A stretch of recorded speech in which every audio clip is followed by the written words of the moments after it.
गुवाहाटी नोगोरमानि पान्जाबारियाव थानाय श्रीमन्त शंकरदेव कलाक्षेत्रनि आर्ट गेलारियाव सोनाब बेंगलनि शान्तिनिकेतनाव थानाय कला भवन विश्व भारतीय 100 बोसोर आबुं जानाय फोरबोजों लोब्बा लाखिनानै हिमालय हाजो आरो सेरफांनि कला भवनाव सोलोंनाय बारग' फरायसाफोरनि महर सोरजि दिन्थिफुंनाया थांनाय 22 अक्ट'बरनिफ्राय सोलिगासिनो। दिन्थिफुंनायखौ कला भवन एलुमनी अफ हिमालयान टेरेन आरो श्रीमन्त शंकरदेव कलाक्षेत्रनि बानजायनायाव खुंनाय जादों। बे दिन्थिफुंनायखौ आसामनि जानानै क'अर्डिनेटर महरै दैदेनदों ललित कला बान्था मोनगिरि मनेश्वर ब्रह्म आरो डक्टर राजकुमार मजुमदारा। बे दिन्थिफुंनायखौ बेखेवनानै होदोंमोन श्रीमन्त शंकरदेव कलाक्षेत्रनि नेहाथारि सुदर्शन ठाकुरा। बे दिन्थिफुंनायाव हिमालयान टेरेननि गोबां मुंदांखा महर सोरजिगिरिफोरनि महर सोरजि एबा आर्टफोरखौ दिन्थिफुंनाय जादों। बर'नि साथाम हादरनाङारि थाखोनि मुंदांखा महर सोरजिगिरि रुंसारि कलारत्न शोभा ब्रह्म, ललित कला बान्था मोनगिरि फारिये जयशंकर नार्जारी आरो मनेश्वर ब्रह्मनि महर सोरजिनि अनगायैबो आसामनि मुंदांखा महर सोरजिगिरि नीलपवन बरुवा, बेनु मिश्र आरो गुवाहाटी आईआईटीनि प्रफेसर उत्पल बरुवा मोननि अनगायैबो आसामनि गोबां महरगिरिफोरनि सोरजिथाय एबा महर सोरजिनायखौ नुनो मोननाय जादों।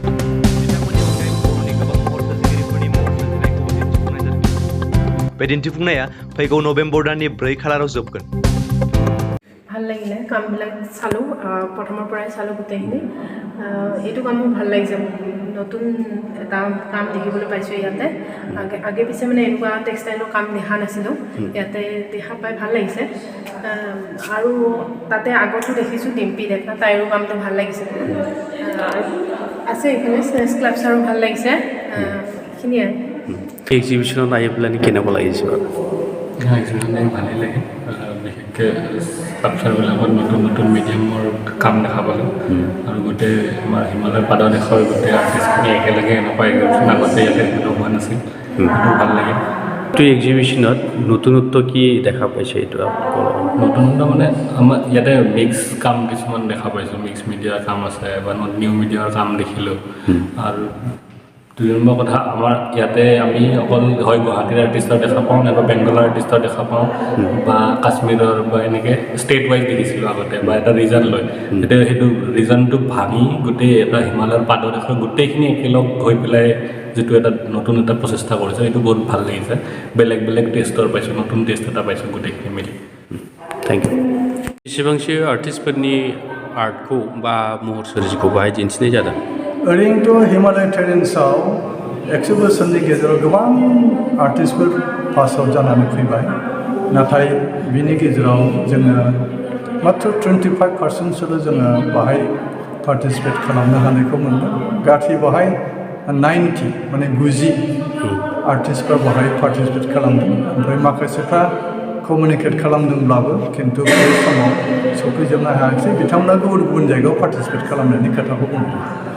आरो बर'फोरनिफ्राय बेसेबांसो महरगिरिफ्रा बाहागो लादों बे? बर'फोरनिफ्राय जेनेबा शान्तिनिकेतननिफ्रायथ' गोबां माने महरगिरिफोर पास आउट जाबोदों। जेनेबा रेकर्डखौ जोङो नायदों, रेकर्डआव जेनेबा प्रसेनजित ब्रह्मनि नाम दङ, शोभा ब्रह्मनि नाम दं, जनक शंकर नार्जारीनि नाम दं। बिनि उनावहाय जों यां जेनेरेसनफोर दङ। बाहाय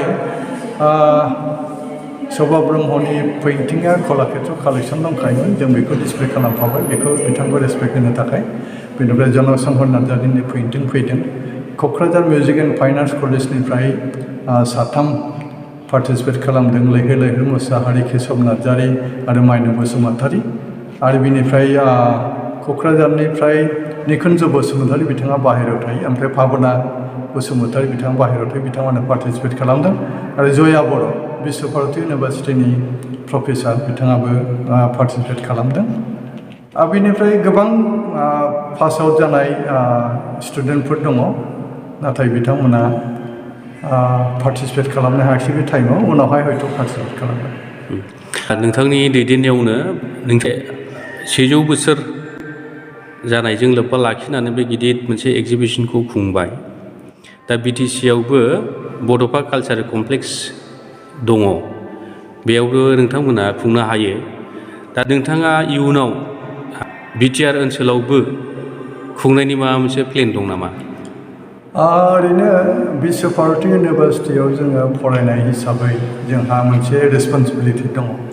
जेनेबा रबीन्द्रनाथ टेगरनि जानाखि कन्ट्रिबिउसन एन्टायार कान्ट्रि बा मुलुगनि बिखायावनो जानाखि कन्ट्रिबिउसन दं, बिनि कन्ट्रिबिउसनखौ रेसपेक्ट होनानै कला भवन विश्व भारतीया जे 100 years मोनसे सेलेब्रेसन खालामदों बाहाय जोंहाबो बिनि स्टुडेन्ट जानानै एलामनि हिसाबै जोंहा जथेस्थ दायित्व दं जों बे हिसाबै जोंनि आर्टिस्टफोरनि गेजेरावनो जों रायज्लायनानै खालामबाय बड'लेण्डनि बड'फा कालचारेल कमप्लेक्सनि खोथाखौ जेनेबा बे समाव बिश्व भारतीनि 100 बोसोर जानायजों लोब्बा लाखिनानै एग्जिबिसन खुंदों बे एग्जिबिसन खुंनायनि गुबै थांखिया मा बिनि सोमोन्दै एसे बुंगोन नामा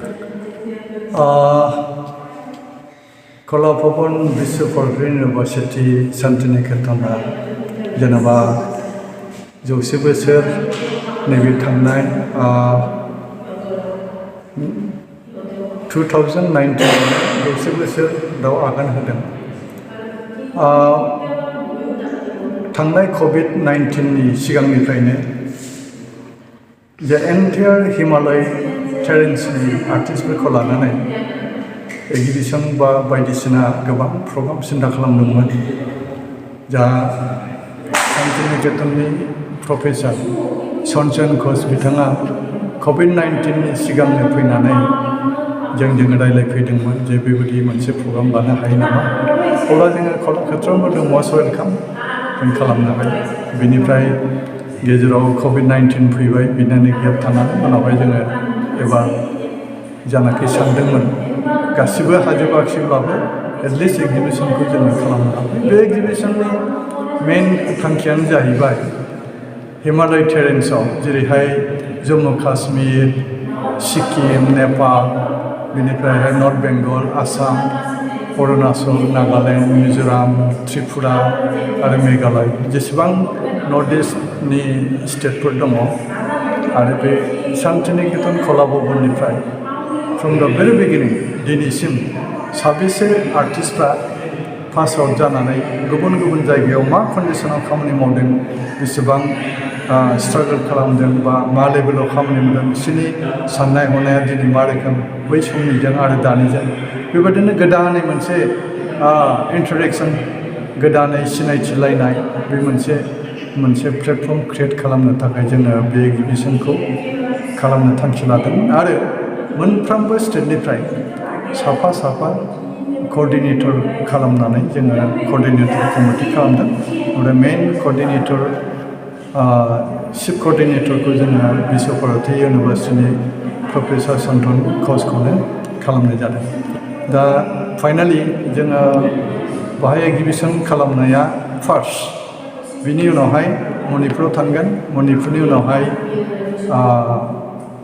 काश्मीराव थांगोन काश्मीरनि उनावहाय विश्व भारती इउनिभार्सिटियाव लास्ट एग्जिबिसन जागोन ओमफ्राय गांसे प्रिसाइसलि मोनसे बिजाब आर्काइभ महरै जोङो दिहुननायनि थांखि लादों बेसेबांसो आर्टिस्टफोरनि आर्टखौ बा बड'लेण्डनि बड'फा कालचारेल कमप्लेक्सनि खोथाखौ जेनेबा बे समाव बुंनांगौआ एसे आख' फाख' खारन बड'लेण्ड कालचारेल कमप्लेक्सआव दासिमबो जोङो जेबो ग्रथ जानाय नुवाखै गासिबो माने न' बां दङ खिन्थु जेबो एक्टिभिटिस खालामनाय नुवाखै ओमफ्राय बाहाय सोरजों कमिउनिकेट खालामनो मा रोखोम माने खामानि मावनो बिनि माने लिंकखौ जोङो एखमबा लायोब्लाबो खिन्थु गोबां समाव जों रेसपन्स मोना बे हिसाबै गोसो दंब्लाबो दा बड'लेण्डआव हयथ' बहुद बोसोर नांबावगोन बेखौ सानो बेखायनो गोसो दंब्लाबो जोङो एखमबा फासयफिननांगौ जायो